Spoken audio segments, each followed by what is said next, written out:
Hey there. Tonight we're going way back, not to marble palaces or thunderbolts in the sky, but to the old myths told under open stars, to the labours, the legends, and the long winding story of a man who was strong, yes, but also lost, flawed, and deeply human. This isn't a tale of glory shouted from mountaintops. It's one of burden, of effort, of endurance. The kind of quiet heroism that comes from simply carrying on. If stories like this help you rest, feel free to like the video and subscribe, but only if it brings you peace. And let me know in the comments where you're listening from and what time it is. There's something strangely comforting about seeing all the places where these quiet stories reach. So, dim the lights. Settle in. Let your thoughts slow. And let's begin at the beginning of a myth that somehow still matters. Let us begin gently with a tale as old as temples and twilight, one nestled in the fold of myth, embroidered with the silk of ancient superstition, and dusted lightly, as ever, with the fingerprints of mortal confusion.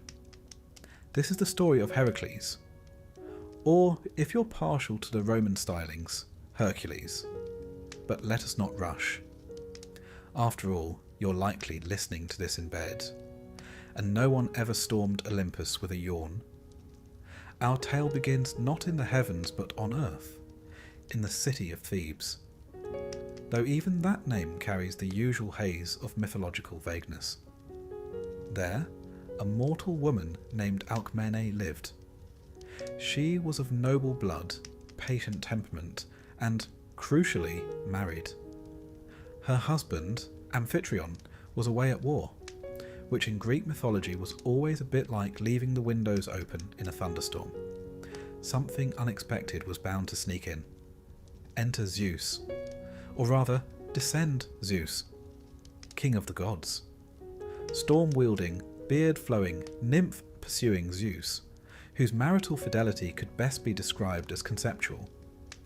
Now, Zeus had taken a liking to Alcmene, not because she sought divine company, but because she didn't. And as Greek myth goes, that was practically an invitation. Zeus disguised himself as Amphitryon, returning from war a bit earlier than scheduled, and spent the night with Alcmene.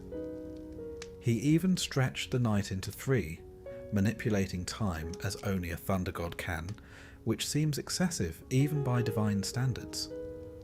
Alcmene, unsuspecting, believed it was her husband, and thus the seed of a demigod was planted.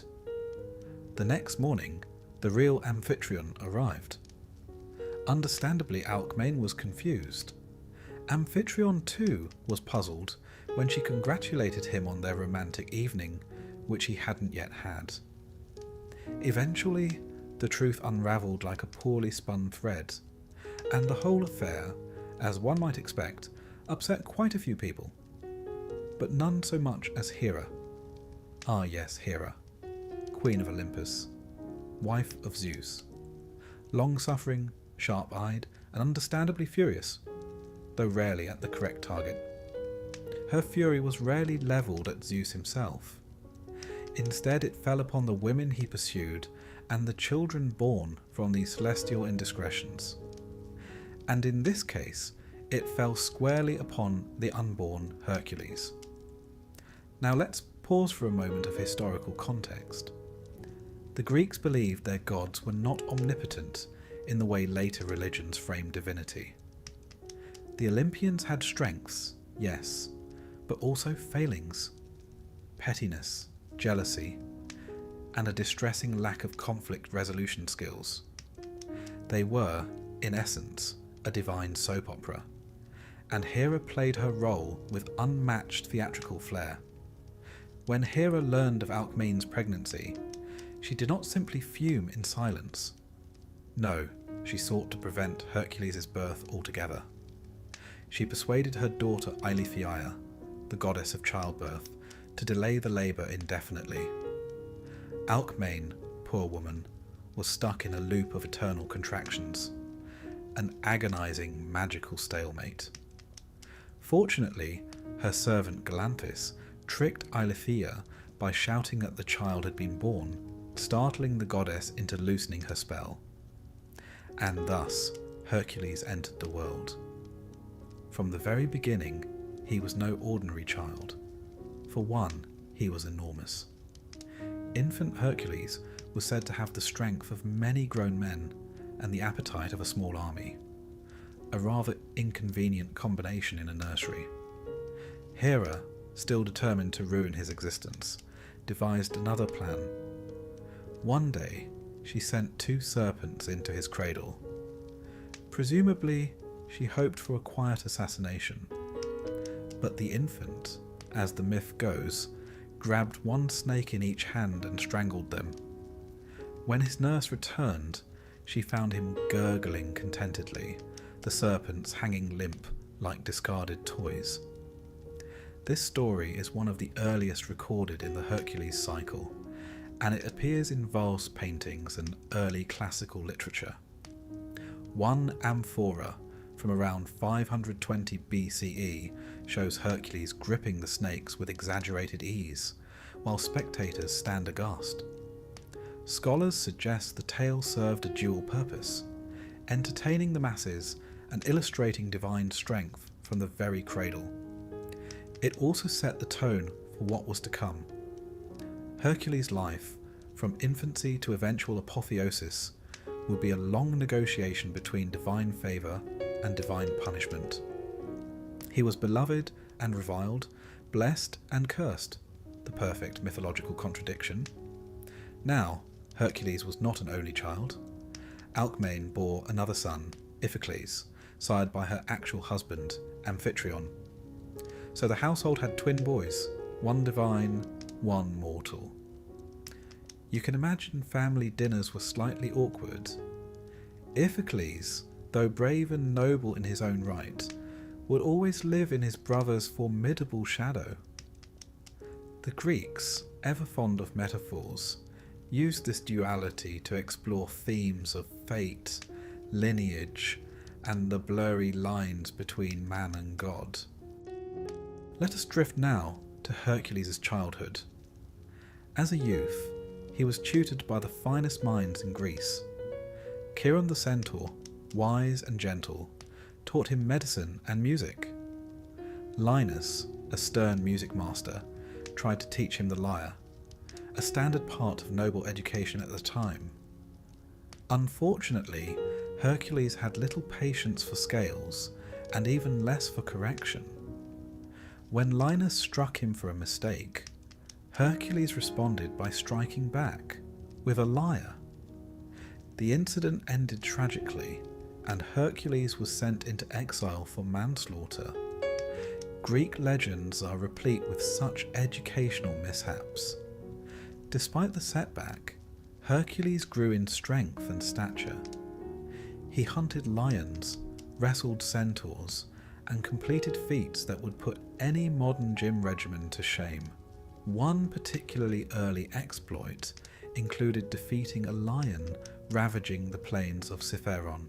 He wore its skin thereafter, the same pelt often confused with the Nemean lions in later tales. Hercules was also known for his appetite, not just for food, but for experience. He drank deeply from the cup of life, often to the alarm of those nearby. One anecdote tells of him single-handedly finishing an entire banquet before the other guests had even arrived. Whether true or not, it cemented his image as larger than life in every conceivable way. Yet he was not without fault. His temper, especially, was both legendary and dangerous, a flaw that would follow him throughout his life. The most tragic result of this flaw came in early adulthood. Hera, ever the patient strategist, struck again, not with serpents but with madness. One day, under her influence, Hercules lost all sense of reality.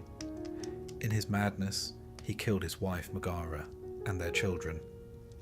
The grief, when he recovered his senses, was all-consuming. He sought penance in the only way the Greeks knew how: purification through suffering. At the Oracle of Delphi, he begged for guidance. The Pythia, speaking the will of Apollo, instructed him to serve King Eurystheus of Tiryns and perform a series of labours. Tasks so immense, they were considered nearly impossible. Only through this penance could Hercules cleanse the stain of his past and earn immortality. But that is a tale for another chapter. Historically speaking, the Greeks did not simply invent Hercules out of whole cloth. He may have originated as a hero in Mycenaean times. His name appears in Linear B tablets from the Bronze Age, spelled as Heracles. Over the centuries, his legend expanded and shifted, adapting to each generation's needs. In the 5th century BCE, Athenian playwrights portrayed him as a tragic figure, while the Romans later transformed him into a symbol of imperial strength. He was also worshipped, not just told of in taverns and epics, but honoured in sanctuaries and festivals. The cult of Heracles had real-world followers who left offerings at temples, prayed for protection, and even ran athletic games in his name.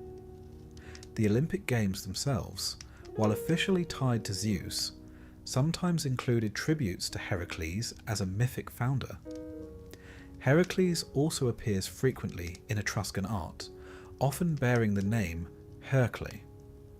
His figure stood as a bridge between mythologies, adopted and reinterpreted across the ancient Mediterranean. He became the model of the strong man who triumphs through suffering, a theme that resonated across centuries. And so, we close this chapter where it all began, in a cradle, with a baby who squeezed serpents and never quite knew peace. Born of gods and raised among mortals, Hercules began life as a contradiction wrapped in muscle and prophecy.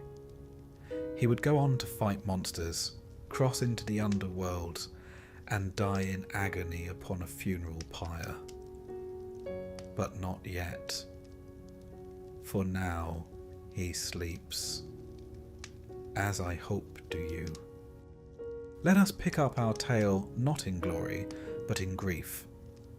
For before Hercules became the world's most famously employed hero, he first had to fall, hard, tragically, and publicly. This chapter, gentle listener, begins with madness. Divine madness, to be precise. The sort that creeps in not with the rustle of leaves or a storm on the horizon, but with the quiet whisper of a goddess holding a grudge. When last we left Hercules, he had grown into a towering figure, both in myth and in muscle. Strength unmatched, appetite legendary, beard doing most of the work at parties. He had married Megara, a princess of Thebes, and by most accounts was settling into the domestic rhythm of noble life. Perhaps even, dare we suggest it, happiness. This was of course unacceptable to Hera. The Queen of Olympus, still smarting from her husband's extracurricular siring of demigods, waited. Hera never forgot. Nor, it must be said, did she forgive. It wasn't long before she struck again. This time she used no serpents or tangled spells. She used madness, the most insidious of divine weapons. One moment Hercules was at peace. The next, the world became an unbearable shifting nightmare. Hera drove Hercules mad. Temporarily, yes, but devastatingly so. In his confusion and fury, he mistook his wife and children for enemies. What followed was not a battle, it was a massacre. By the time he returned to his senses, the palace was silent, his family gone. The horror of it shattered him. And so, the strongest man in Greece fell not in war, but in his own home. felled not by enemy spear, but by a god's whispered curse. The Greeks called this eight a ruinous madness sent by the gods. It was not simply misfortune, but a moment of divine reckoning. Even heroes, it seemed, were not safe from collapse. Let us pause here, as the Greeks did, to consider the implications. In myth, this was not merely a tragedy. It was a moral reckoning, a cosmic balancing. The Greeks believed strongly in miasma, the pollution of the soul after such acts. Hercules, polluted by his crime, could not simply carry on. No feast, no prayer, no apology could erase such a stain. He needed purification. And purification, for a Greek hero, was never gentle. He travelled, broken and barefoot, to Delphi, where the oracle of Apollo sat cloaked in smoke and mystery. It was she, through divine inspiration, who prescribed the cure, servitude. Specifically, Hercules was to serve King Eurystheus of Tiryns for 12 years. Eurystheus, it must be said, was not the sort of man you'd hope to meet in a moment of personal crisis. Small of stature, large of ego, and arguably over-fond of reclining while others laboured, Eurystheus was a petty cousin of Hercules. And thanks to a twist of fate and a bit of Hera's meddling, it was Eurystheus, not Hercules, who inherited the throne of Mycenae. Being tasked to serve this particular man was a humiliation in itself. But that was the point. The Greek idea of catharsis, of cleansing, was not about dignity. It was about humility, suffering, and the slow climb back toward honour. And so, the 12 labours were born. But before we catalogue those feats of might and misery, let us linger here just a bit longer. Because this chapter, this fall into madness, is foundational. It tells us that Hercules was not merely a brute force character. He was a man who had erred deeply, who had suffered consequences, and who had to earn his place, not through birthright, but through ordeal. Megara, by the way, is a figure often lost in the shadow of her husband's legend. In some versions, she was spared the slaughter, living in exile, or retreating to her father's kingdom. In others, her fate is final. Greek mythology, true to its oral tradition roots, is not a single narrative but a tapestry, frayed, knotted, and rewoven across generations. Heracles' crime appears in Euripides' tragedy Hercules, a dark and powerful play that explores not only madness but the crushing aftermath.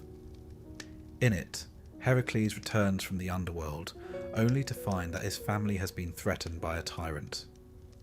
He saves them, only to be struck mad by Hera, slaughtering those he just rescued.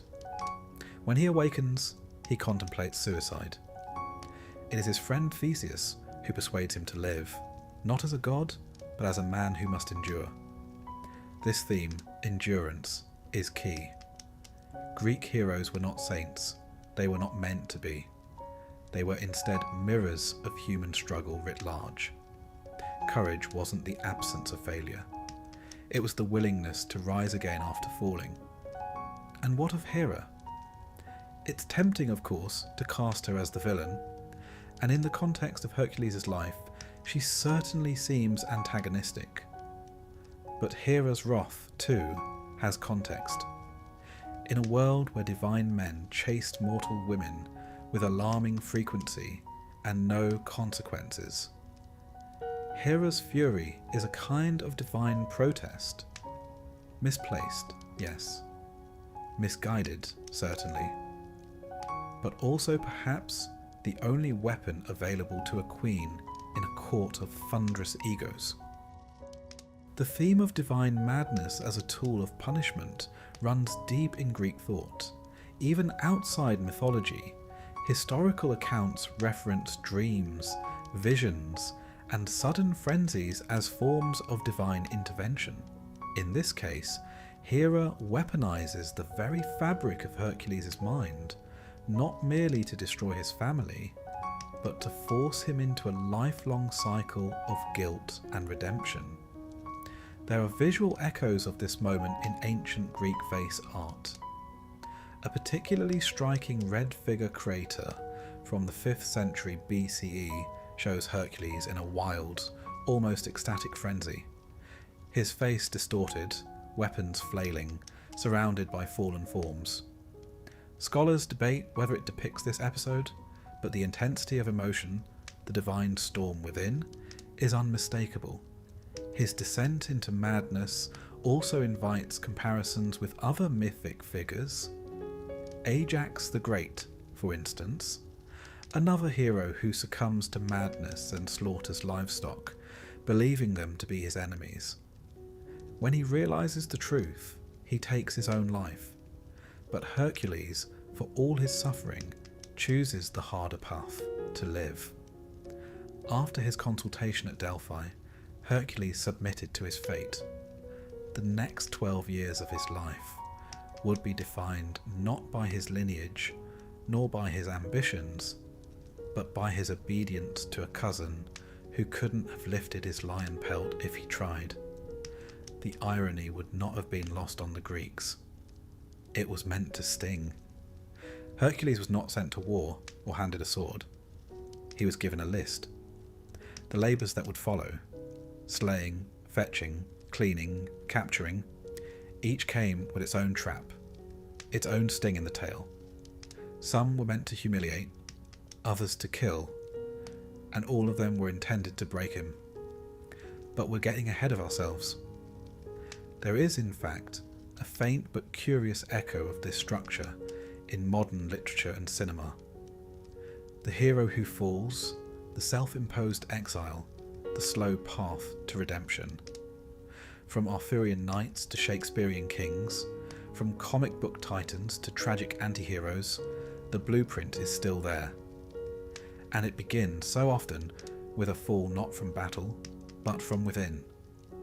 Even in early Christian traditions that emerged later, echoes of Hercules' arc can be found.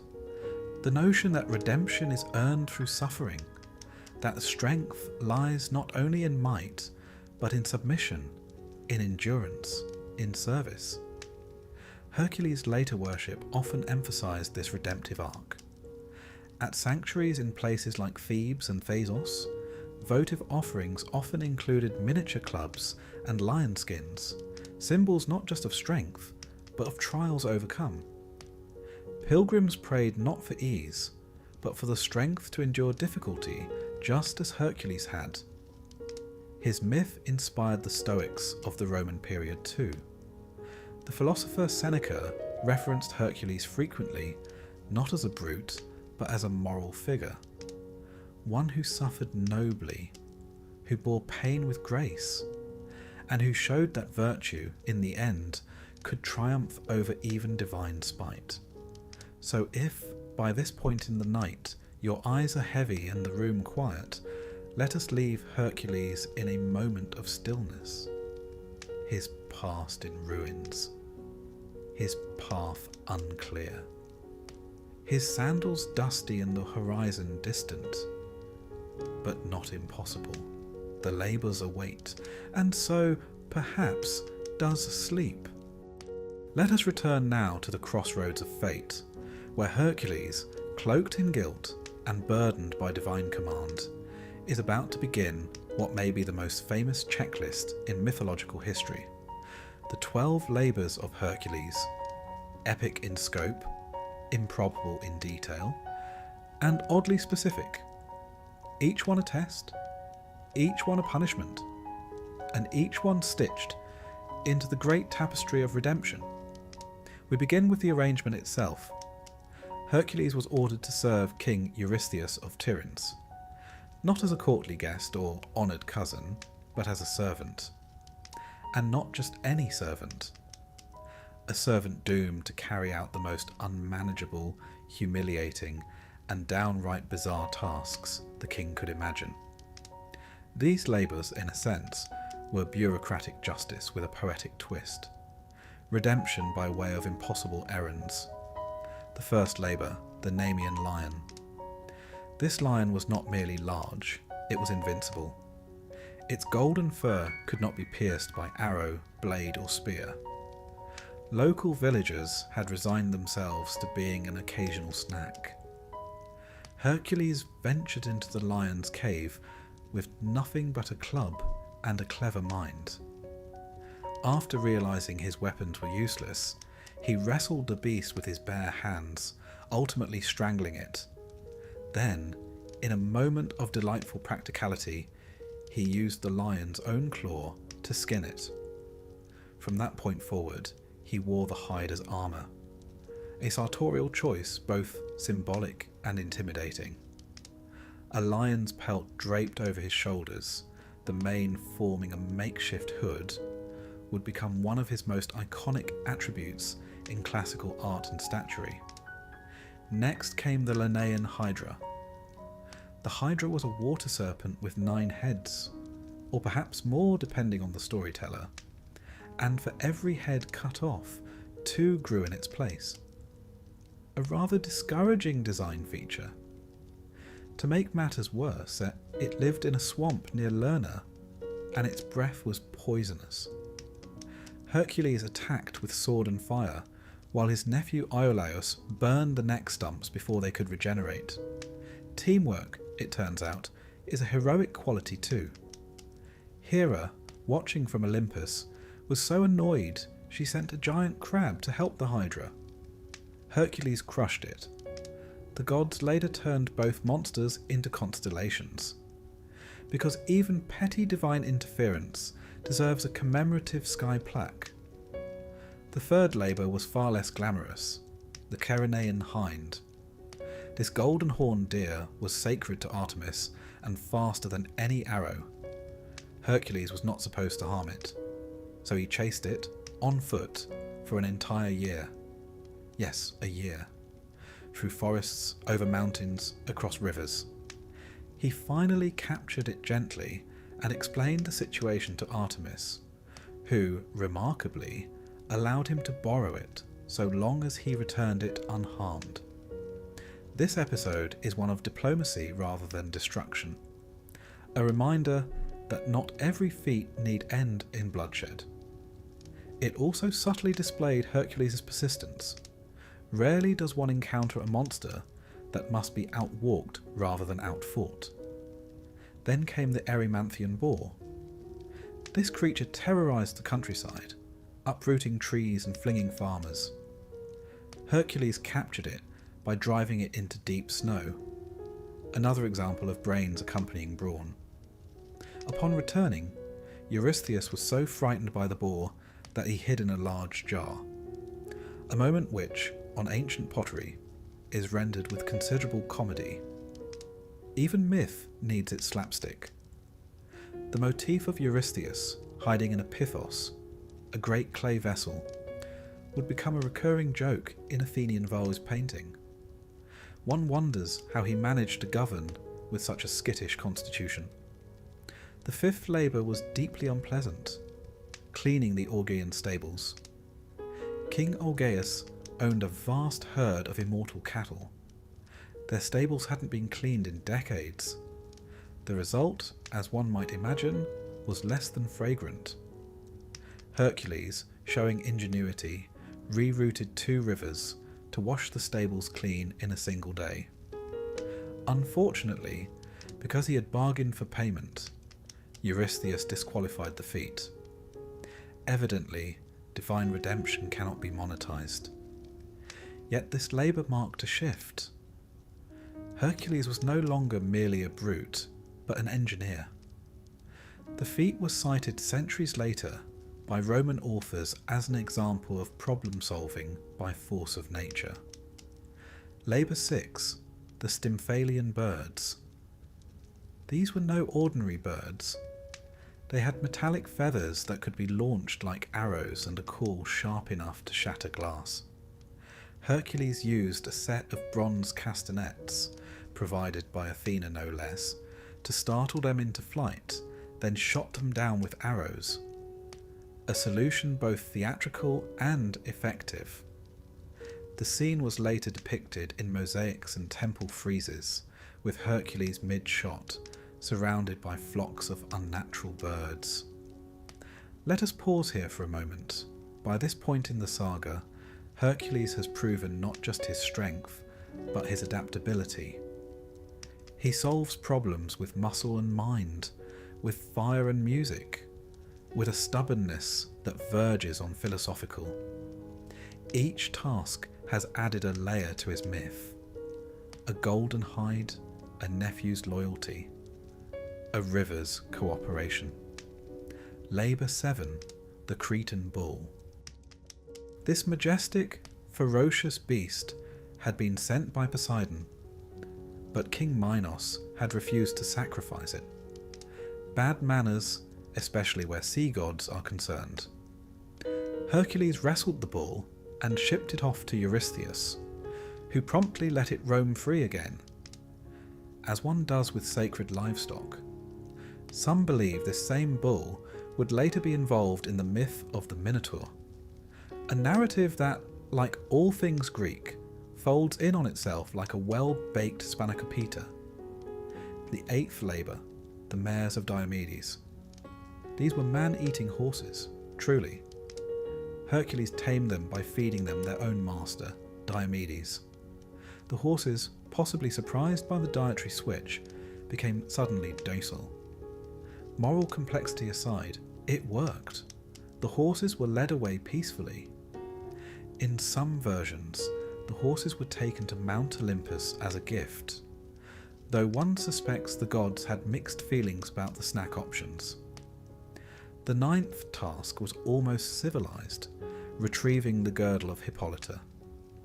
Hippolyta was queen of the Amazons and possessed a magical belt given to her by Ares.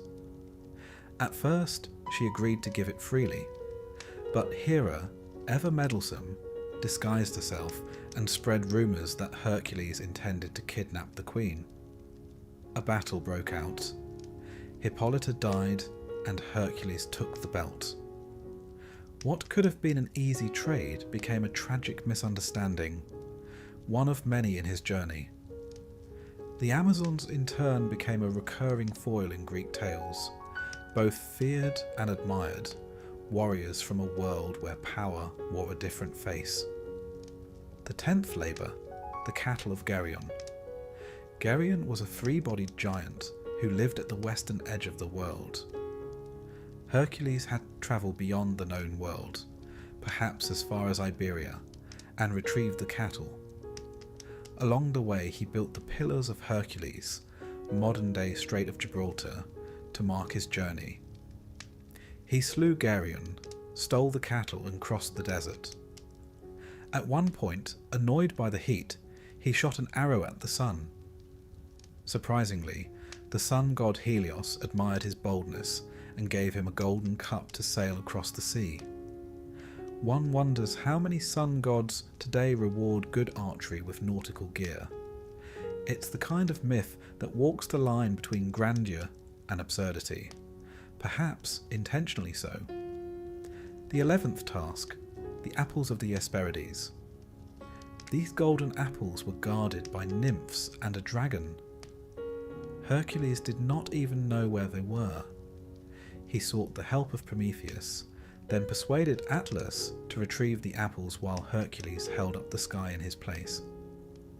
When Atlas tried to shirk his burden permanently, Hercules tricked him into taking it back. A rare moment where strength alone would not do. The weight of heaven, it seems, requires a little cunning. In artistic depictions, Hercules is often shown literally holding up the firmament. No small feat, even for someone who once strangled a lion with his bare hands. And, at last, the 12th labour, capturing Cerberus. The 3-headed hound of Hades was the gatekeeper to the underworld.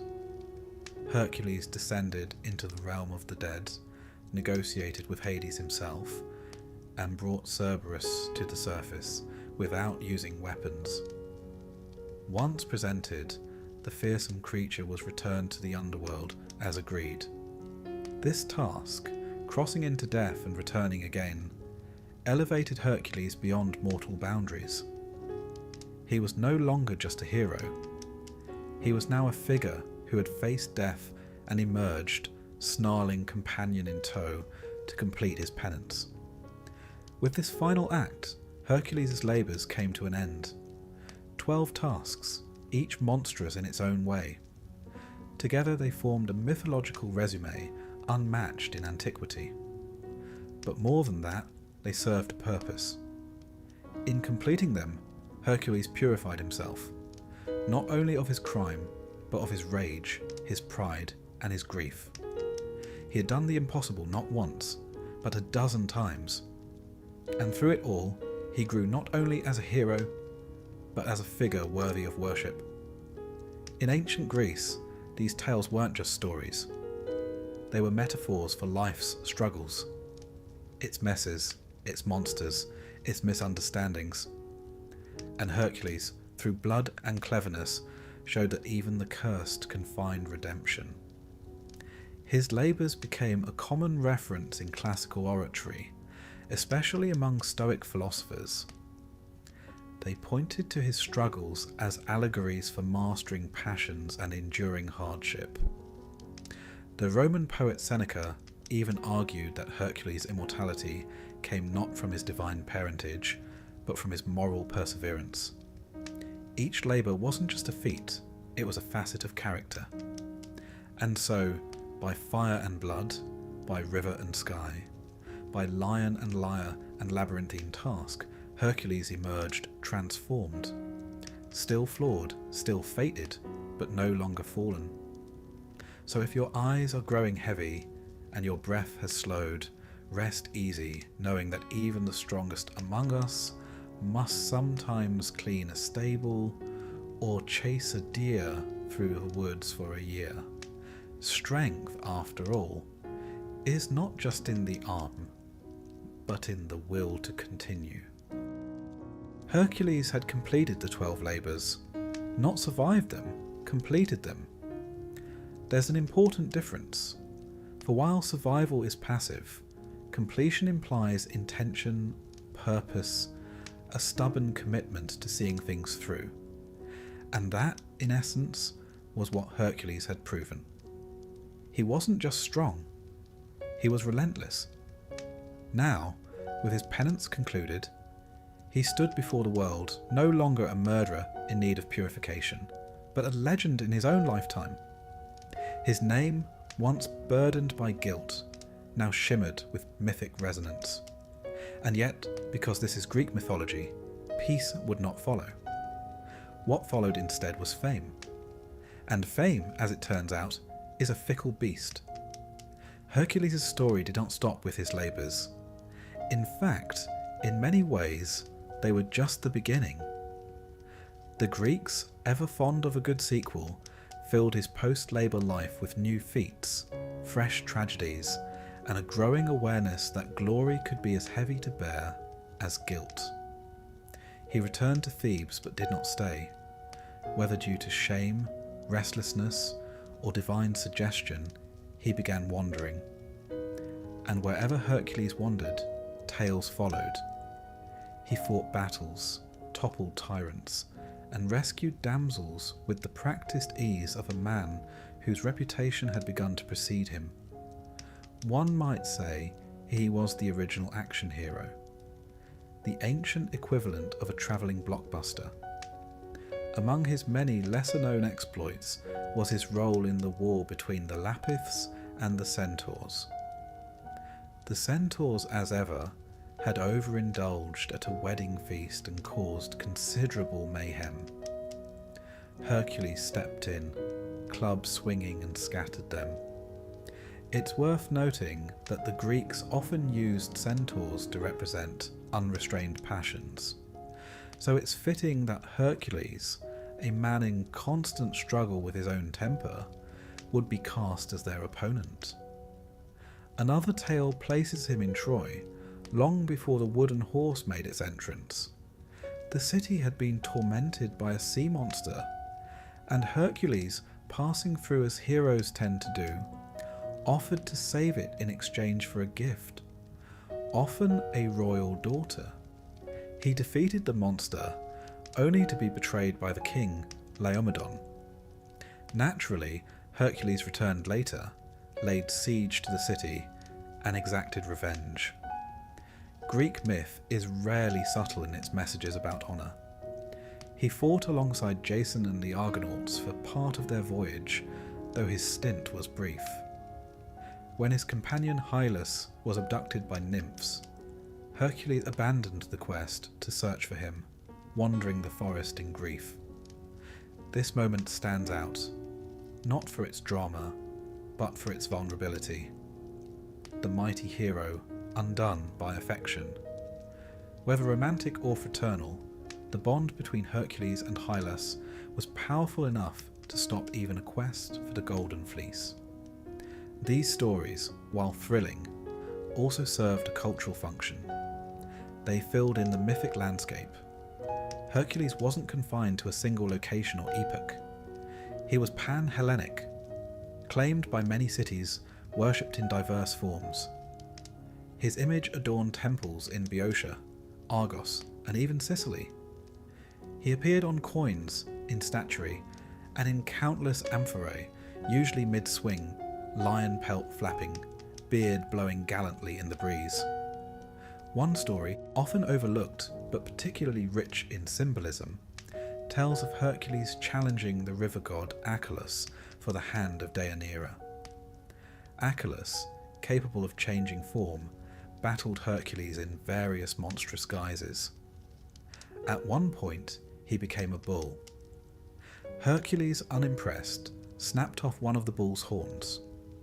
That horn became the cornucopia, the horn of plenty, a symbol of abundance and fertility. So not only did Hercules defeat a shape-shifting river, but he accidentally invented the most festive table decoration in history. In another tale, he rescued Prometheus, yes, the Titan himself. Bound to a rock by Zeus for stealing fire and giving it to mankind, Prometheus suffered the daily torment of an eagle feasting on his liver. Hercules passed by, took aim, and slew the eagle with a single arrow. A moment of liberation wrapped in divine rebellion. That one gesture reconciled Heracles with the Titans, made him a saviour of human ingenuity, and subtly positioned him not just as a servant of the gods, but as one willing to defy them for a just cause. But as his fame grew, so too did the complexity of his relationships. Fame has a tendency to invite envy, misunderstanding, and political entanglement, especially when gods are involved. Consider his time with Omphale, Queen of Lydia. Yes, a queen. And yes, Hercules served her. According to the myth, he was punished once again, this time for killing a guest. A serious breach of Xenia, the sacred law of hospitality. As penance, he was sold into servitude and bought by Queen Omphale, who had him perform domestic duties. He dressed in women's clothing while she wore his lion skin. To the Greeks, this story was both humorous and unsettling. It inverted expectations. The mighty Hercules, embroidering with silken thread. But perhaps that was the point. Greek myth often plays with dualities, man and beast, god and mortal, masculine and feminine. Hercules' time with Omphale was not just comic relief, it was a challenge to his identity. Could a man be strong and still submit? Could a hero, known for his violence, find value in humility? In some versions the answer is yes. In others, it's simply another anecdote, one that kept Athenian playwrights well employed.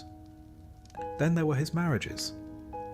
Hercules was not monogamous by nature or by myth. After Megara, he married several more times, Deianira being the most famous of his later wives. But before we arrive at the final tragic union, it's worth mentioning one of his most tender stories, his rescue of Alcestis. Alcestis was the wife of King Admetus. When Admetus was fated to die young, she volunteered to die in his place.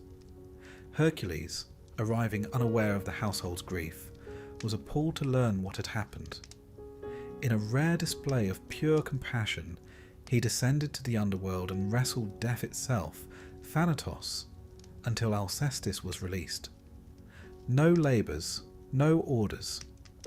Just a hero choosing, for once, to do good for goodness sake.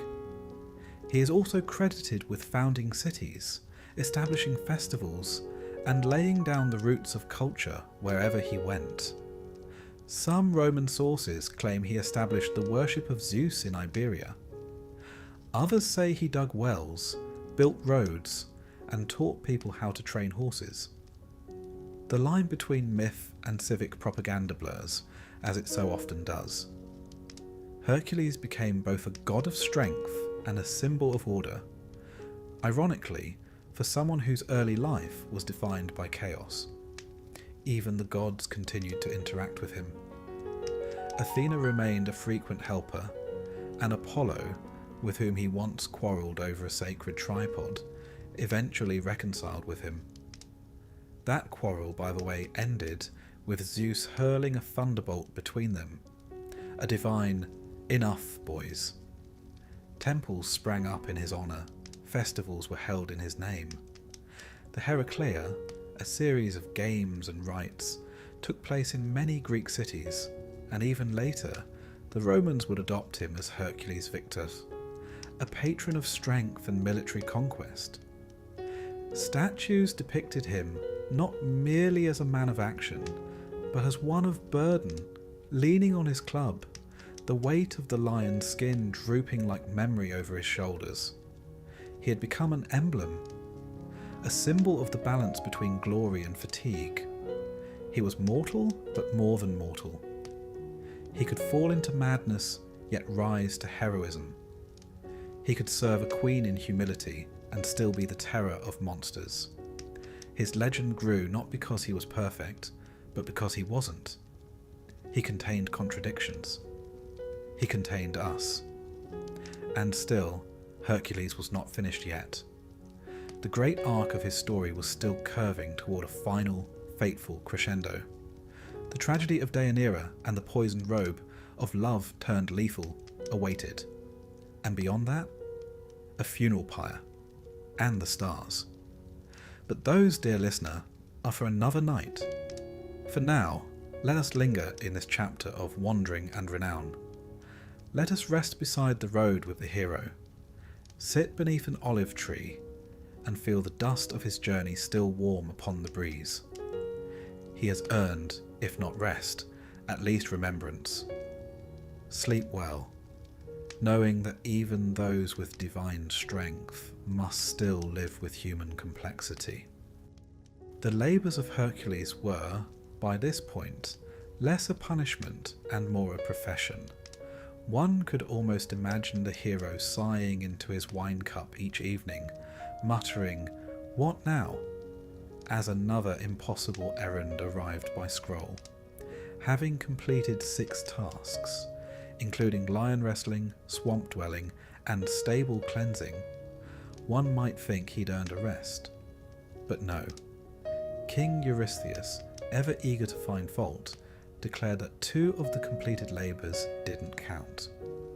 The Hydra, he claimed, had been a team effort. And the Augean stables?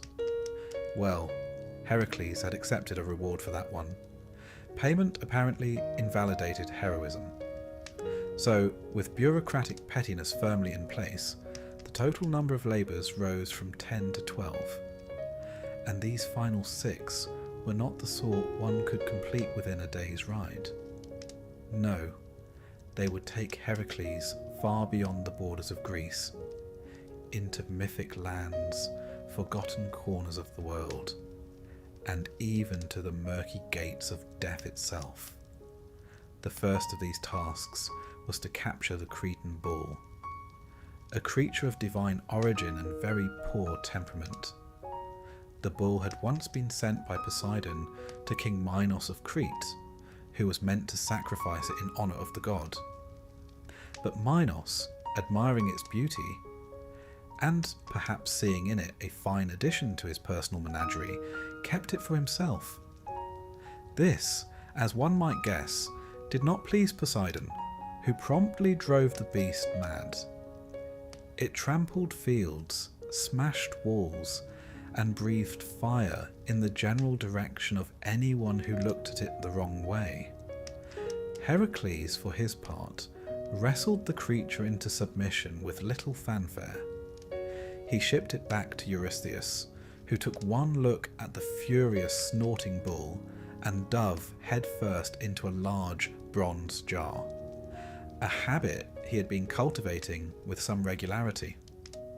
The bull was released into the wild, eventually settling near Marathon, where it continued to cause trouble for other heroes.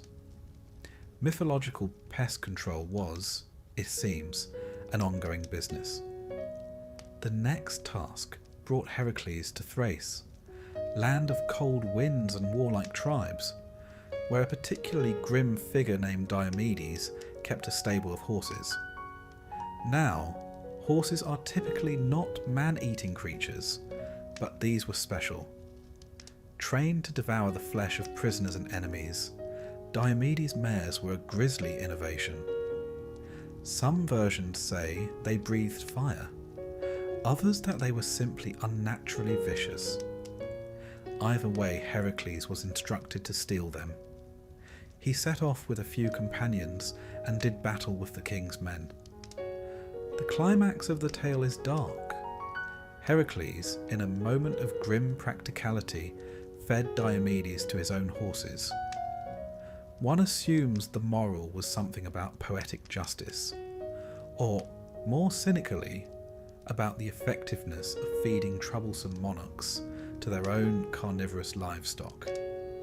In any case, the horses calmed down significantly after that.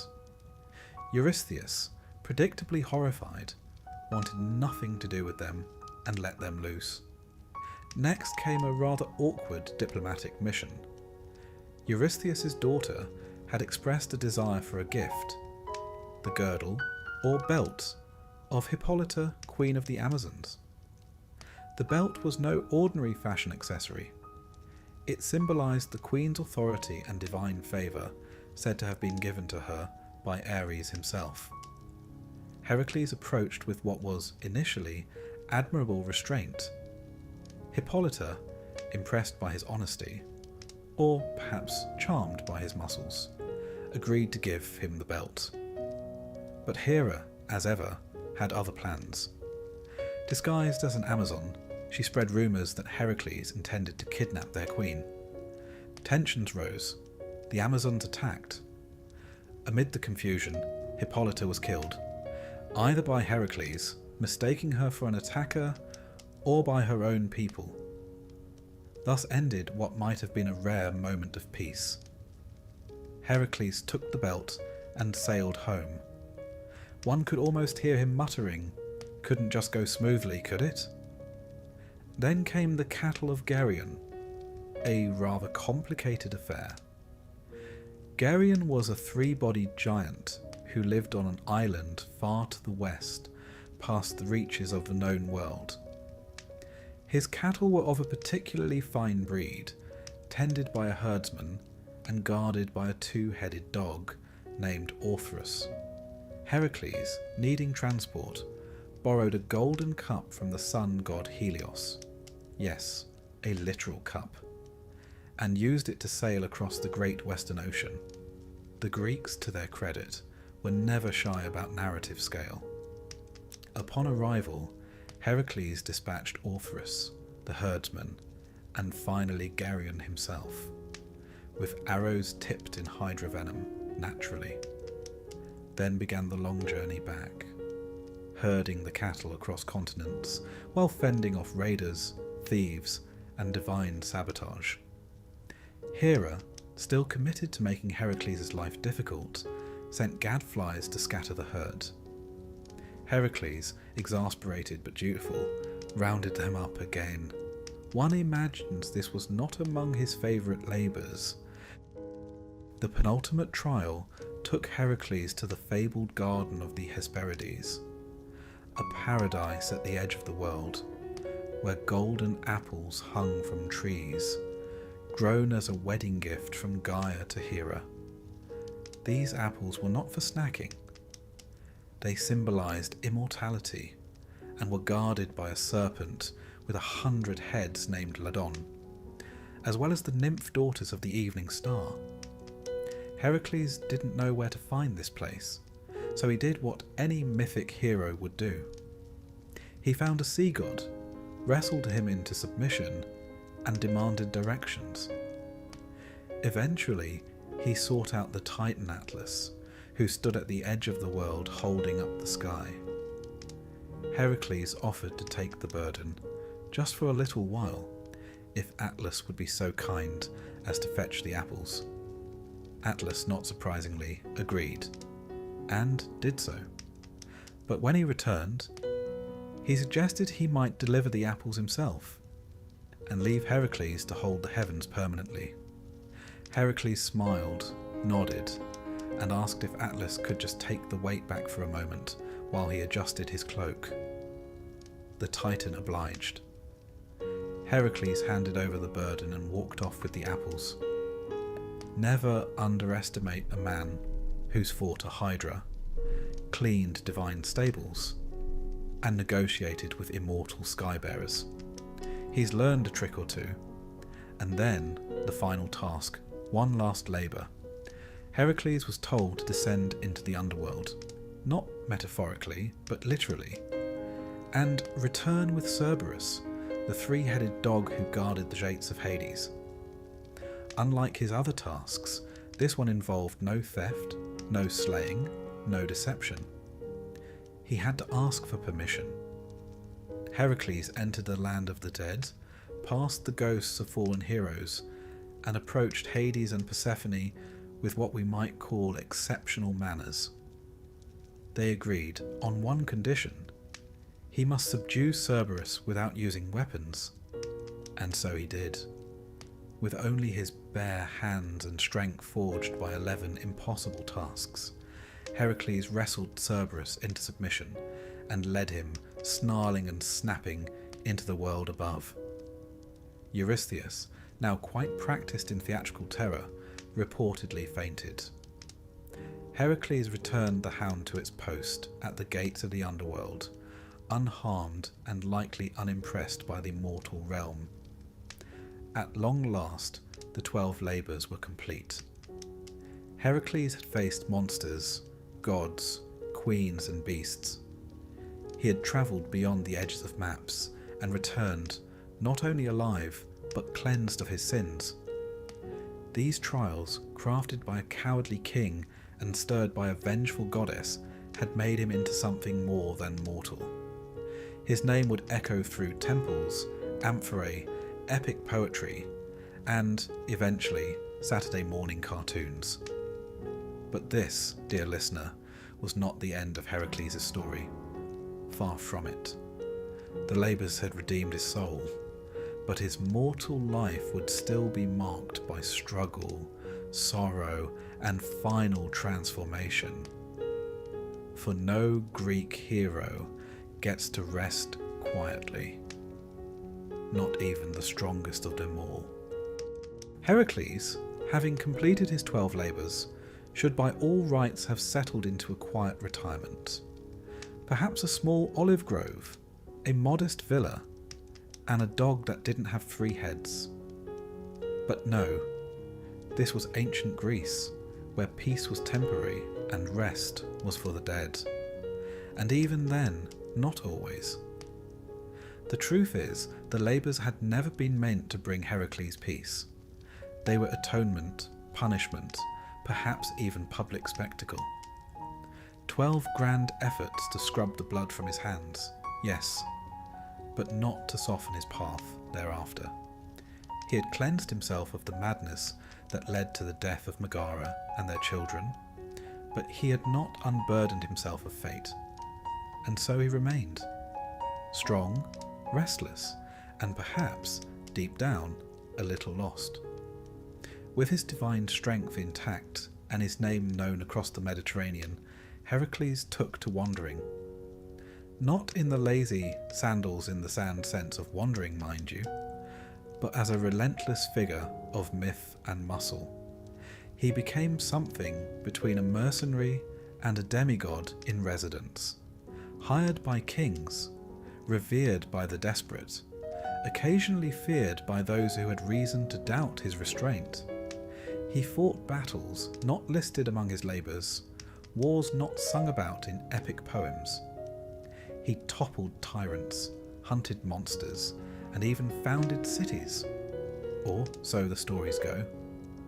It's difficult, of course, to know where the real Heracles ends and the embroidered myth begins. But perhaps that was always the point. He ventured far beyond the Greek mainland, to Libya, where he is said to have bested Antaeus, a giant who could not be defeated so long as he remained in contact with the earth. Heracles, with practical brilliance, lifted him into the air and crushed him. A fine metaphor, if you like, for learning to outwit even the most grounded adversary. He travelled to Egypt, where one story claims a certain King Busiris attempted to sacrifice him, only to be sacrificed himself in short order. Heracles was not fond of surprises. He journeyed to the northern forests and the shores of the Black Sea, places where even Greek sailors whispered of cold winds and stranger gods. He was, in many ways, the first truly pan-Hellenic hero, a figure whose legend expanded with every ship that left port and every tale told over wine. Local myths absorbed him like water into sponge. In Egypt, he was associated with Hereshaph, a warrior god with strength and regal bearing. In Phoenicia, they connected him to Melkart, and in Italy, the Etruscans began to whisper his name in their own rights. The Romans, of course, would claim him fully, Latinizing his name to Hercules and casting him in the image of empire itself. Strong, noble, enduring, and always just a touch too prone to violence. But even heroes get lonely. And so it was that Heracles returned briefly to the subject of marriage. He set his sights on a woman named Deianira, a princess of Calydon, known for her beauty, wit, and a certain spirited independence. But winning her hand was not without difficulty. She had another suitor, the river god Hercules, a shape-shifting deity who argued quite reasonably that he had seniority, divinity, and far fewer episodes of public chaos in his past. But Heracles, never one to lose a contest, challenged him outright. The two fought in a contest of strength and form. Hercules turned into a snake. Heracles squeezed him. Hercules became a raging bull. Heracles broke off one of his horns.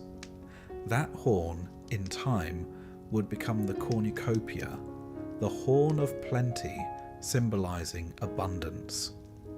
It's rather poetic that one of the most enduring icons of harvest and feast began as the snapped horn of a god defeated in a suitor's duel. Heracles and Deianira married, and for a time there was peace. They lived in Calydon, and he, for once, appeared content. But peace, as always, was fleeting. A dispute arose, as it always seems to, when mortal politics and divine legacy meet. The couple left Calydon, setting out to start anew elsewhere. And it was during this journey that tragedy began to trail them once more. At the banks of a river, swollen, fast-moving, they encountered a centaur named Nessus. Nessus offered to ferry Deianira across while Heracles swam. This was not unusual. Centaurs, though often unruly, were sometimes employed for such tasks. But Nessus had darker intentions. Midway through, he attempted to abduct Deianira. Hercules on the opposite bank saw what was happening. Without hesitation, he drew his bow and loosed an arrow, one tipped, as always, with the venom of the Hydra. The arrow struck true. Nessus collapsed, mortally wounded. But with his final breath, he turned his defeat into something far more sinister. He told Deianira, calmly, persuasively, that his blood, now mingled with the pain of love denied, could be used as a charm. If ever she feared Hercules might stray, a robe soaked in this blood would bind his heart to hers. It was a lie, of course. The blood was now tainted with the lethal venom that had killed so many beasts before him. But she believed him. Years passed. The couple settled elsewhere. Hercules resumed his heroic wanderings, performing feats, receiving honours, and, occasionally, as with the young Princess Iole, letting his admiration show perhaps a bit too openly. Deianira, hearing whispers of his interest in Iole, panicked, not with anger, but with sorrow, and the kind of desperation only love and insecurity can brew. She remembered Nessus's words.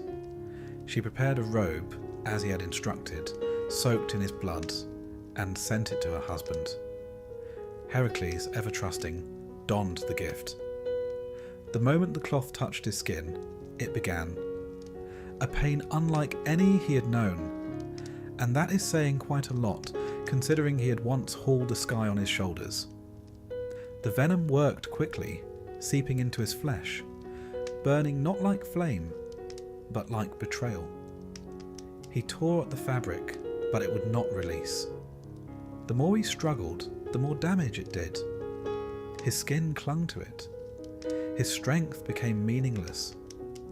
There is something profoundly human about that moment. The strongest man in myth, undone not by monster or blade, but by trust, by love, by the unintended cruelty of someone who meant him no harm. Hercules, realizing his end was near, climbed Mount Uta. He ordered a funeral pyre to be built. None would light it out of reverence or fear. Finally, a traveller, sometimes said to be Philoctetes, the archer, agreed. Hercules gave him his bow as thanks, a sacred weapon destined to play a role in the Trojan War. And then he lay down, surrounded by wood, and waited for the flames.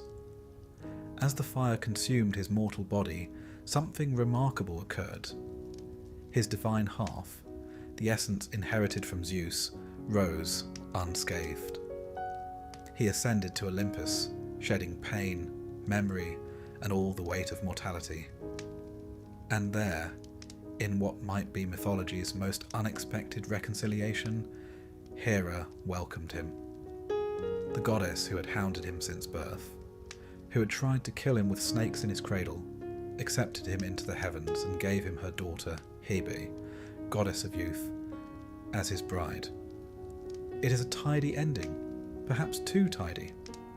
But myth is not meant to reflect fairness, only meaning. Hercules became a god. He was worshipped at shrines across Greece and beyond. Athletes prayed to him for strength. Soldiers invoked his name in battle. Ordinary men facing hardship remembered that even Hercules had suffered. He was no longer just a hero. He was a symbol of endurance, of redemption, of the long and painful path from error to forgiveness. His image appeared on vases, in temple carvings, in the minds of poets and orators. The Romans gave him temples. The Byzantines, later, would reinterpret him. And even today, his story echoes. In comic books, in muscle-bound heroes on silver screens, in metaphors about impossible labours and the strength to carry on. For Hercules did not simply fight monsters. He fought himself, his impulses, his rage, his guilt. And in the end he emerged, scarred, burned, perhaps even a little wiser, but at peace, Not all heroes are crowned in olive leaves. Some are crowned in flame. Some find heaven not through purity, but persistence. And so we leave him, not on the pyre, not in Olympus, but somewhere in between, still walking perhaps in the twilight lands of memory. Still a figure of strength and sorrow, of justice and error. His labours are done. Yours, dear listener, are too. Close your eyes and sleep. The story of Hercules, one might think, had reached its divine conclusion. He had been granted immortality, welcomed to Olympus, and wed to Hebe, goddess of eternal youth. A fitting ending for a life stitched with pain, muscle and flame. But Greek myth has never been particularly good at letting things lie. Even gods are restless, it seems. And though Heracles had ascended, stories of his deeds on earth continued to ripple outward like aftershocks from a long-forgotten quake. You see, the Greeks did not confine their heroes to neat narrative boxes. They allowed them to stretch, to contradict, to reappear. And so Heracles, though now divine, remained curiously involved in mortal affairs. His cults grew. His adventures were expanded upon. Entire cities claimed his presence. And in many places, he was more than remembered. He was still active, a hero who, despite his apotheosis, never quite stopped moving. This chapter, then, is not a single tale. It's a patchwork of lesser-known stories, drifting between myth and cult, between whispered legends and formal ritual. Heracles the Errant, a god who could never quite stay put. To begin with, there is the curious matter of Heracles and Prometheus. Prometheus, as you may recall, had a rather unfortunate time after stealing fire for humanity. Zeus, in a mood perhaps best described as eternally displeased, chained him to a rock in the Caucasus Mountains. There, an eagle, large, persistent, and presumably quite satisfied with its career choice, devoured his liver daily, only for it to grow back again each night. This was divine punishment, with a certain gruesome poetry to it. And then one day, Heracles came along. No grand motive is given. He was simply passing through, as gods and heroes often do in these tales, and found Prometheus still bound, still bleeding, still waiting. Heracles, ever practical, took up his bow and shot the eagle, just like that. One arrow, then he broke the chains. Zeus, surprisingly, allowed it, perhaps moved by the heroic gesture, or perhaps simply tired of the entire affair. It is a striking episode. Heracles, the mortal turned god, liberating the titan who had championed mankind. Two rebels, meeting briefly at the edge of myth, one lifting the burden of the other. It's the kind of tale that doesn't roar. It hums. Quietly, persistently. Not long after, Heracles found himself embroiled in another conflict, this time against a certain King Laomedon of Troy. The king, as kings often are in Greek myth, was both proud and dishonest. He had promised Heracles a reward, horses to be specific, if the hero would rescue his daughter Hesione from a sea monster. Heracles of course obliged. He slew the creature, saved the girl, and then was promptly told that the reward would not, in fact, be given. This was a mistake. Heracles returned later with an army, sacked the city, and killed Laomedon. In the chaos, he handed Hesione over to her choice of suitor. She picked Telamon, Heracles' comrade. Together they would become ancestors to Ajax, one of the greatest heroes of the Trojan War. Thus, Heracles, inadvertently and indirectly, helped set the stage for a conflict at Troy, not by prophecy or divine manipulation, but by getting cheated out of some horses and deciding quite reasonably that he had better things to do than accept royal ingratitude. Another tale, less dramatic but no less telling, takes place in the land of Lydia. Here, Heracles entered into a curious period of servitude. He was, according to legend, sold as a slave to Queen Omphale. The reasons for this vary. Some say it was punishment for a murder, not his first nor his last. Others suggest it was a kind of penance, enforced by the gods to teach humility. What's more interesting is what happened during this period. Omphale, unlike most Greek queens, was not content to let a demigod stomp about smashing things. She put him to work, and not in the usual Heraclean fashion. He was made to do spinning, weaving, domestic chores. In some versions, she even dressed in his lion skin and carried his club, while Heracles wore her clothes and jewels. Now, one could view this as comic inversion, and certainly ancient vase painters had a field day with it. But there's something more here. A softening. A hero stripped of his tools, his temper, his public image. A glimpse of the man beneath the lion hide. Or perhaps, more accurately, a suggestion that heroism need not always roar. Sometimes it simply folds laundry. It's a reminder too of the Greek fascination with role reversal, with flipping the expected order of things, if only to see what happens. Omphale, strong and shrewd, ruling over the strongest man in myth. Heracles, still formidable, submitting not out of weakness, but out of something almost like curiosity. And then there were the small interventions. Tales too minor for epic, but too persistent to vanish. He helped the Argonauts in some versions, though he did not complete the voyage. He was present at Calydon, though the spotlight was mostly on Meleager and the famous boar. He trained warriors, advised kings, and occasionally settled scores that no one else could. In Boeotia, he was said to have founded the Olympic Games, though that honour is also claimed by Pelops and even Zeus himself. Still, Heracles' presence at Olympia became fixed in the cultural imagination. Statues of him adorned the gymnasia.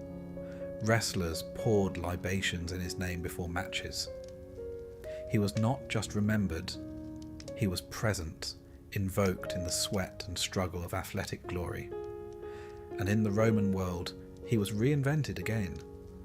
Hercules, as the Latin tongue called him, was no longer a rough-edged, guilt-haunted wanderer.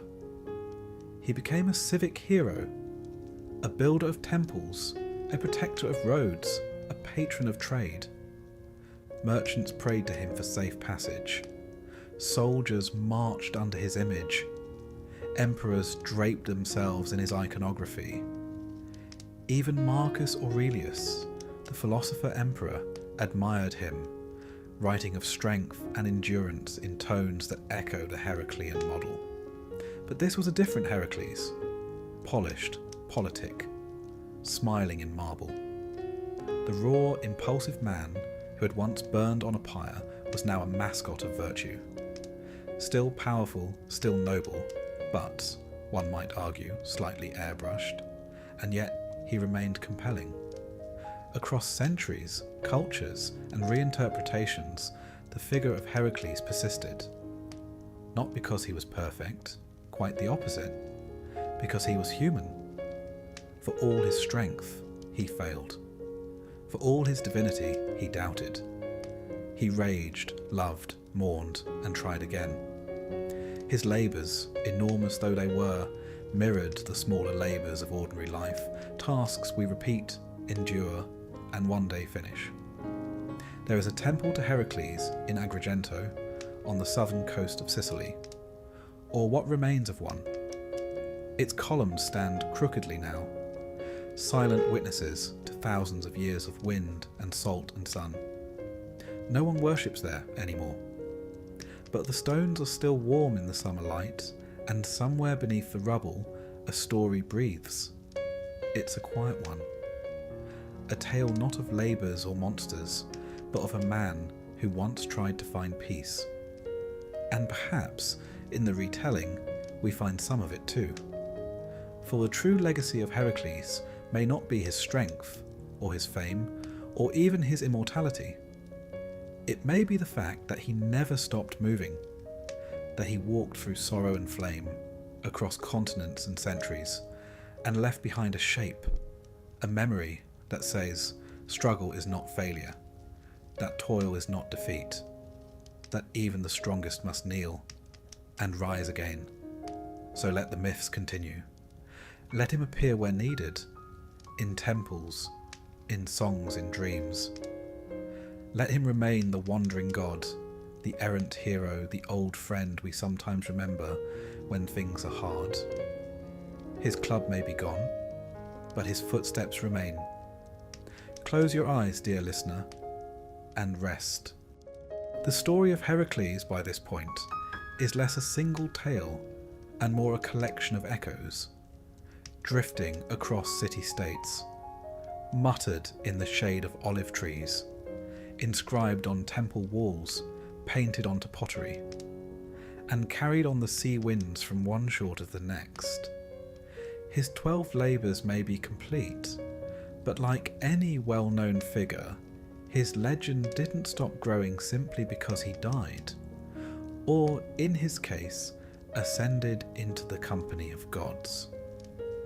The Greeks were not particularly concerned with narrative neatness. Heroes returned in dreams, in cults, in songs sung over the coals of a dying hearth. And Hercules? Hercules returned most of all, in temples and rituals, in whispered prayers before athletic contests, in moments of fear, and occasionally, when no one expected it, as a very real presence. This chapter, then, tells of his final transformation, not just from man to god, but from living myth to living symbol. For even after his funeral pyre turned to ash, Hercules' work was far from finished. He had simply changed categories. It begins, fittingly, with Olympus. When Hercules arrived on Olympus, his mortal flesh seared away, his divine half risen, there must have been, one imagines, an awkward silence. Hera, queen of the gods and the eternal architect of his suffering, was not exactly known for forgiveness. After all, she had tried to kill him in his cradle. She had driven him mad. She had set monsters in his path with the same casual regularity that one might set wine on a table. And yet, something shifted. Whether it was compassion, fatigue, or a grudging respect for a man who had, despite her best efforts, survived everything she threw at him, Hera accepted Hercules, not only into Olympus, but into her family. She gave him her daughter Hebe, goddess of youth, as a bride, and just like that, the old antagonism dissolved. Perhaps not into love, but at least into ceremony.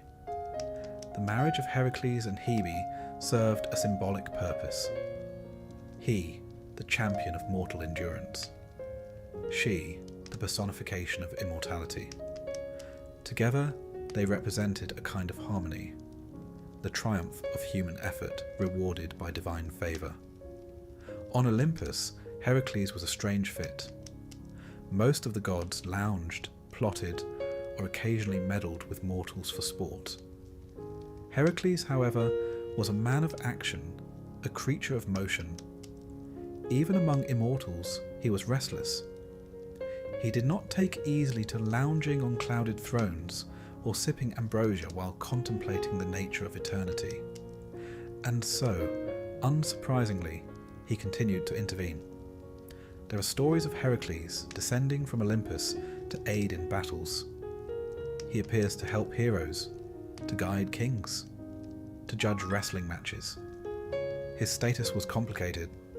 Not quite god, not quite ghost, not quite memory, but always there. In parts of Greece, especially in places like Thebes and Argos, Heracles was not just worshipped, he was invited. Shrines were built for him, sacrifices were made, and more unusually, rites were performed to call him down, to ask him to attend.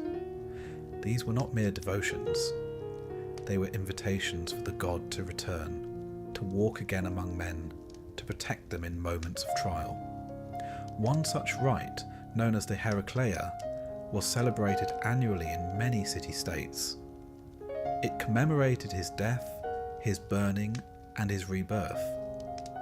Unlike most festivals for the gods, which emphasized their power and perfection, the Heracleia was about pain and triumph, about the long, scorched road to redemption. His cult grew, and with it, stories multiplied. Some claimed that Heracles now sat among the stars, his lion-skin cloak glittering in the firmament. Others said he walked the roads in disguise, helping travellers and punishing the wicked. And others still, especially the philosophers, began to see him not just as a figure of strength, but as a moral example. The Stoics in particular adored Heracles. To them, he was the embodiment of virtues, the Roman virtue of strength through discipline. Here was a man who had suffered, who had endured hardship after hardship, and who had chosen action over complaint, duty over despair. To live like Heracles was not to be invulnerable, but to be resilient. One philosopher, Musonius Rufus, once said that a man ought to strive for the same strength of character as Heracles, not the lifting of weights or slaying of beasts, but the courage to do what was necessary even when one soul trembled. In this way, Heracles became a bridge, not only between man and God, but between body and soul, between myth and philosophy. He became a kind of spiritual exercise, an ideal of suffering made meaningful by perseverance. The Romans, never ones to let a good god go to waste, adopted him wholeheartedly. They transformed Heracles into Hercules Victor, Hercules the Conqueror, a patron of soldiers, travellers, and merchants. Temples were raised to him in Rome, most notably the Round Temple in the Forum Boarium, where people came to pray for success in business and battle alike. Roman emperors adored the comparison.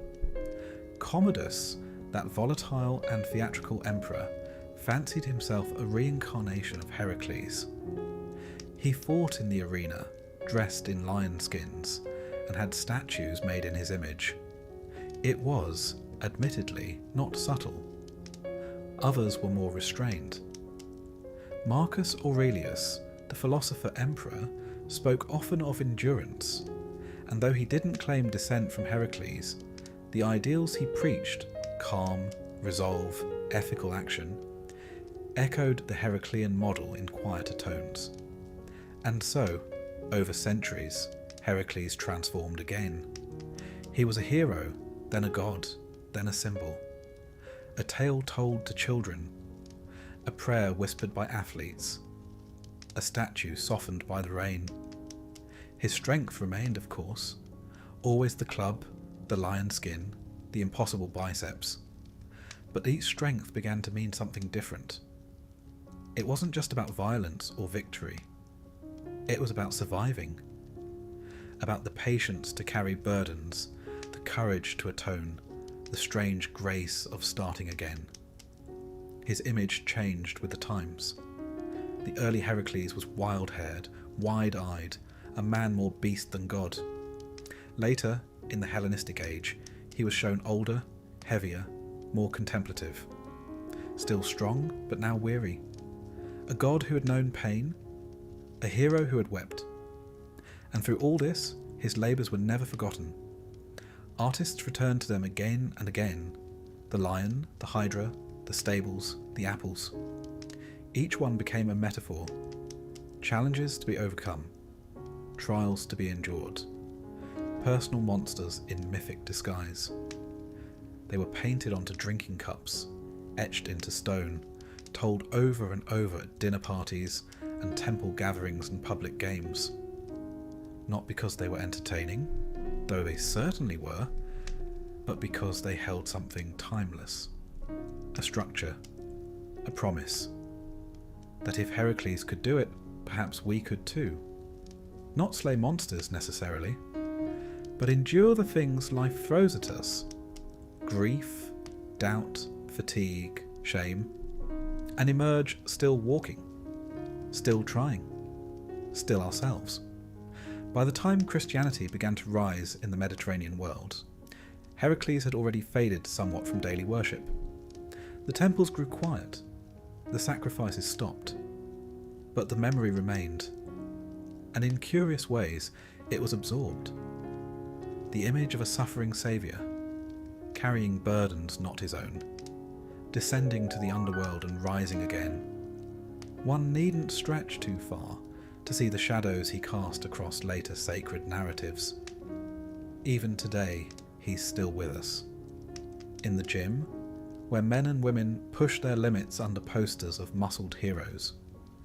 In literature, where flawed protagonists strive for redemption. In philosophy, where we are reminded that virtue is not born in comfort, but forged in fire. And in bedtime stories, where strength and sorrow dance side by side. Heracles, it seems, has never truly left. He simply changes shape. One day a statue, one day a star, one day a voice in your head telling you to get up and try again, even when everything aches. His labours are complete, but ours, in a gentler, quieter way, go on. So, rest now, dear listener. You've carried enough for today.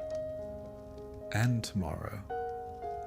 Well, tomorrow we face our own lions.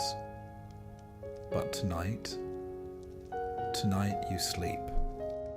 The name Heracles began as a whisper in the hills of ancient Greece. Perhaps around a fire, or beneath the columns of a small local shrine. But it did not stay there. It travelled. Like a pebble dropped into still water, the story of the strong man who suffered rippled outward, and as those ripples moved across time and territory, something remarkable happened. He changed. This chapter tells of Heracles not as a singular figure bound to a single myth, but as a traveller, a god without a border, a hero with many names. It is the story of how Heracles, born of Alcmaeon and Zeus, slayer of beasts and lifter of burdens, became something more, a universal symbol. A shape that each culture, empire and age could mould into its own image, sometimes divine, sometimes absurd, always unforgettable.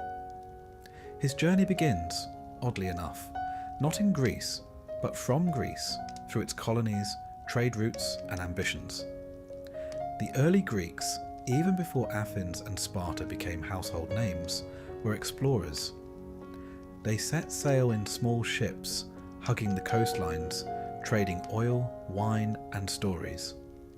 And wherever they went, they brought Heracles with them. In North Africa, for instance, Greek settlers brought the tale of Heracles to Egypt. The Egyptians already had a pantheon full to bursting, gods with falcon heads, crocodile jaws, and solar discs. But Heracles, with his club and lion skin, did not seem out of place. In fact, they found him somewhat familiar. He became associated with Hereshaph, an older Egyptian deity, a creator god with ram's horns, worshipped at Heracleopolis. Yes, they renamed the city, Heracleopolis Magna, the great city of Heracles. In this Egyptian form, Heracles lost none of his power, but he gained a touch of majesty.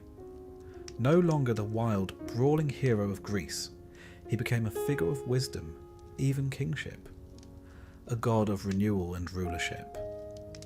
It is always fascinating to watch how cultures, when handed the same myth, choose to interpret it not by its original logic, but by their own need. In the East, among the Persians and later the Indians, the Greeks introduced him as part of their imperial storytelling. After Alexander the Great swept across the known world, from Macedonia to the Indus River, he brought with him not only armies, but iconography. Coins bearing the lion-headed visage of Hercules, temples with columns shaped like clubs. In India, some scholars believe Hercules may have influenced, or been conflated with, figures such as Vishnu or Krishna, particularly in the Greco-Bactrian kingdoms where Hellenic and Indian cultures overlapped. In Gandhara art, that haunting fusion of Greek realism and Buddhist serenity, we sometimes find figures who look suspiciously like Hercules, guarding stupas, standing beside bodhisattvas, lion skin slung casually across their shoulders. He had, it seems, become a guardian of thresholds, a protector, no longer wrestling monsters in the swamps of Argos, but keeping watch at the edge of enlightenment. And then there is the West, the Roman West, where Hercules truly reached his second life. The Romans, practical and deeply fond of useful gods, renamed him Hercules and made him a patron not just of strength, but of travellers, merchants, and military men. He was no longer a penitent figure trying to atone. He was a symbol of virtues, of active excellence, of triumph by effort. His club was less about violence now, and more about steadfastness. Temples to Hercules appeared in Carthage, in Spain, in Gaul, and across Britannia. Roman soldiers carved his name into altars along Hadrian's Wall. Even as far north as the Rhine and Danube, his story endured, a Mediterranean hero now clad in the mist of barbarian lands. He was not just a god, but a tool of empire. His labours became metaphors for imperial conquest. Just as Heracles had tamed the wild world in his myths, the boar, the lion, the stables, so too did Rome imagine itself taming the wilderness beyond its borders. But beneath the grandeur, Hercules still retained his complexity. Romans told jokes about him. They painted him in taverns, sometimes drunk, sometimes asleep, sometimes wrestling pigs instead of giants. He became, oddly enough, a figure of affection, more human than many of their distant, aloof gods. In Hispania, modern-day Spain and Portugal, Heracles was said to have founded Cadiz. The Pillars of Hercules, those two mythical rocks on either side of the Strait of Gibraltar, marked the edge of the known world. Non plus ultra, they said, nothing further beyond. A neat reminder that even the strongest man in legend had limits. And then, perhaps inevitably, Heracles passed into story. As the Roman Empire waned, Christianity rose. And like many pagan figures, Heracles was gently repurposed, not entirely discarded, but no longer worshipped.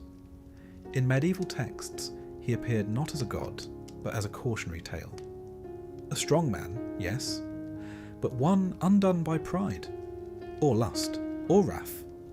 The same traits that once made him heroic now made him tragic. Still, he would not disappear. In the Renaissance, that great rebirth of classical knowledge, Heracles came roaring back.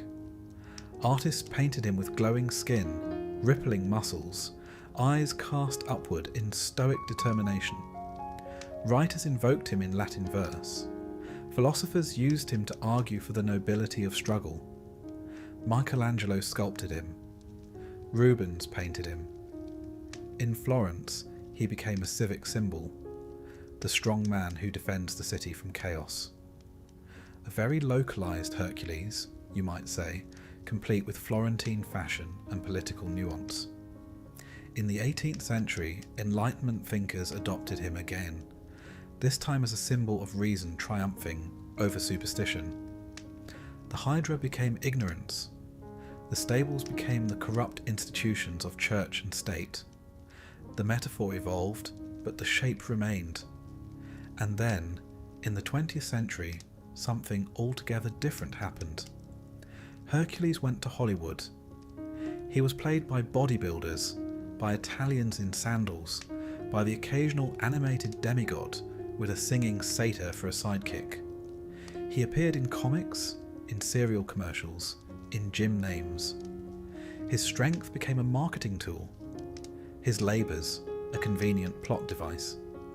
And yet, even there, beneath the muscle, the cheese, the fanfare, something of the old Hercules remained. He was still flawed, still funny, still, in his way, trying to do the right thing. He became whatever each era needed. A god in Egypt, a hero in Rome, a saintly sufferer in Byzantium, a cartoon in California. His adaptability is his power. Not just his strength, but his resonance. The way he fits into every age because he is, at heart, not just divine, but recognisably human.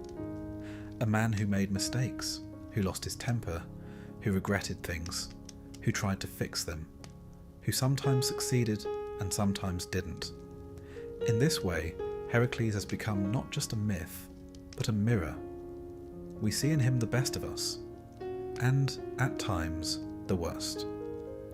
We see the burdens we carry and the hope that we might one day put them down. We see the struggle, the exhaustion, the final rest. So when we say Hercules around the world, we are not merely mapping the places he touched, we are tracking the ways he continues to matter. In philosophy, in art, in quiet metaphors we don't always realise we're using. To call someone Herculean is to name them strong, yes, but also determined, dogged, capable of facing the thing no one else will face. And that perhaps is the truest legacy of all.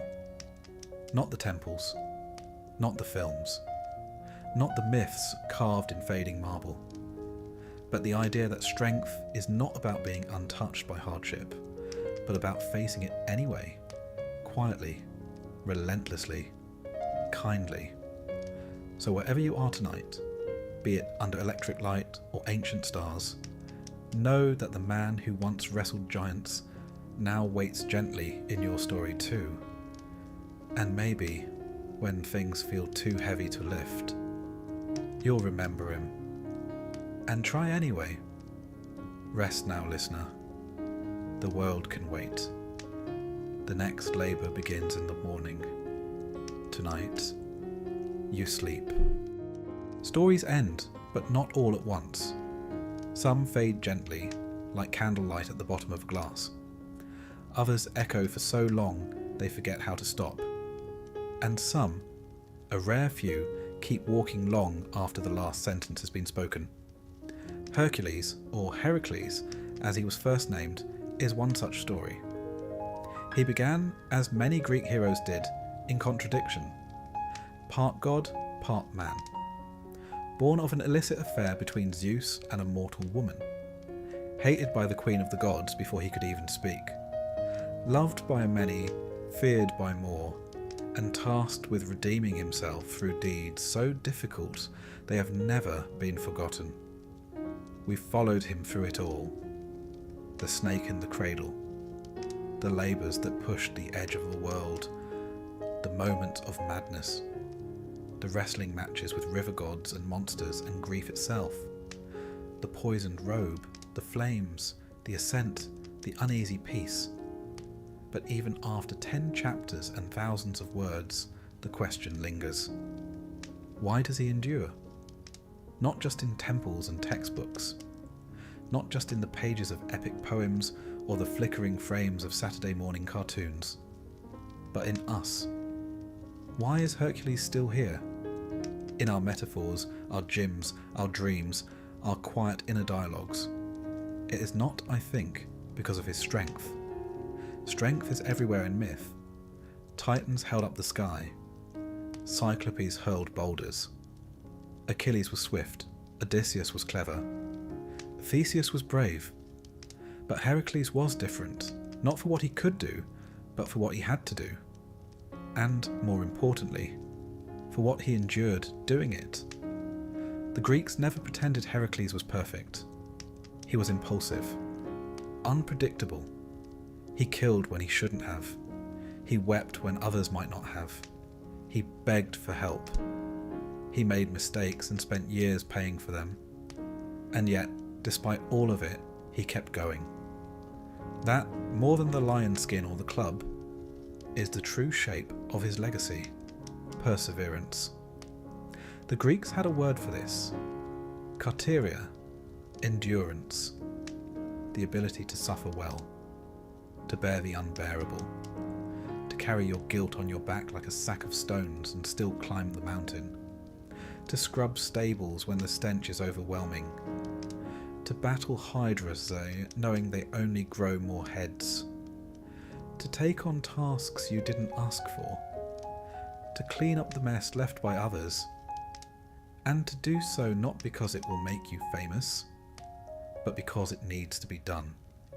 Heracles became a vessel for these ideas. He was not the hero of victory. He was the hero of effort. The Stoics saw this clearly. For them, he was not just muscle. He was moral fibre. Marcus Aurelius, in his Meditations, doesn't name Heracles directly, but you can feel him in the emperor's tone. You must build up your life action by action, he writes, and be content if each one achieves its goal as far as possible, and no one can keep you from this. That, in essence, is the life Heracles lived. Not clean, not easy, not without error, but persistent. And in persistence, something divine, even in death, or apotheosis, depending on your view. Heracles didn't settle into stillness. He wasn't transformed into some aloof, distant deity, drifting on clouds, sipping ambrosia in bored omnipotence. He remained active, invoked, present. In Thebes, athletes poured oil over altars in his name. Wrestlers rubbed their arms and whispered prayers to him. Soldiers drew his lion's head on their shields, not because they expected invincibility, but because they needed courage. Traders left offerings before long journeys. Even ordinary people, those not kings or warriors or philosophers, saw in him someone who knew what it was to toil. There is comfort in that. To imagine that a figure so mighty still understood hardship, that even gods once had to suffer through long days and difficult choices, that the divine could emerge not just from miracles, but from repetition, from resilience. He also changed over time. That too is part of his strength. He became what people needed him to be. To the Greeks, he was the flawed mortal trying to be better. To the Romans, he was the empire's brawny cousin, civilized and assured. To the Christians of late antiquity, he became a sort of pagan penitent, one who suffered for past sins and emerged transfigured. In the Renaissance, he returned as the ideal man, strong of body, bold of spirit, occasionally nude in marble but always upright. In the modern world, he became the archetype of the hero's journey. Trials, growth, triumph, even when the names had changed. He was Gilgamesh, Beowulf, Frodo, Luke Skywalker. Every character who begins unready suffers, fails, learns, and somehow, scarred but wiser, prevails. You've seen him, even when you haven't noticed. He's there in the firefighter pushing through smoke, in the parent working 2 jobs, in the student pulling another all-nighter, hoping for a future that feels just out of reach. in the addict trying again, in the heartbroken healing slowly. He is not just in the mighty, he is in the struggling, and he has always been. Because Hercules, as myth, speaks not to our fantasies, but to our exhaustion. He tells us, yes, it is hard. Yes, you have made mistakes. Yes, you are tired, but go on anyway. Do the next labour. Wrestle the next beast. Clean the next stable. Try again. And if you fail, well, even Hercules failed sometimes. The ancient Greeks, for all their dramatics, understood this quietly. Their temples to him were often built on roadsides, at crossroads, at city gates, places where travellers passed through, burdened by distance, by trade, by fear. They prayed not just to be strong, but to keep going. They left offerings of oil and muscle balm and simple food. They asked for patience, for courage, for rest, and not just in Greece, along Roman roads, in the forums of Spain and Gaul, on the windswept borders of Britannia. His name travelled not with spectacle, but with quiet reliance. He became a sort of spiritual companion, the god not of thunder, but of the weary nod at the end of the day. It's telling, I think, that Hercules never became the god of conquest, not of war, not of kingship, but of effort, of survival, of the weary hero who just kept going. There's something deeply human in that. Even his apotheosis, his becoming a god, is not portrayed as glory but as release. He is not swept into the heavens by chariots and trumpets. He burns. His mortal flesh stripped away by pain, revealing divinity not as a crown, but as the quiet core that remained when everything else was gone. He becomes, in the end, the man he was always meant to be. Not perfect, but whole. And so, as this story closes, you might wonder what remains. Not the monsters. Those are gone. Not the labours.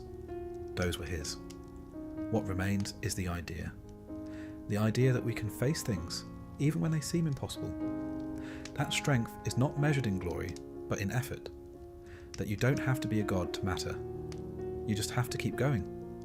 And sometimes, stop. Lay down your burdens. Rest by the fire. Eat, drink, sleep. Hercules would understand. He, more than anyone, earned his sleep. And now, so have you.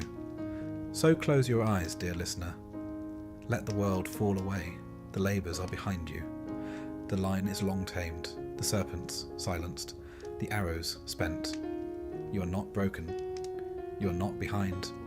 You are simply becoming. As he did, as we all do, and in that long, slow unfolding, you are not alone. The stars remember him, and they remember you too. Good night, hero. Sleep well.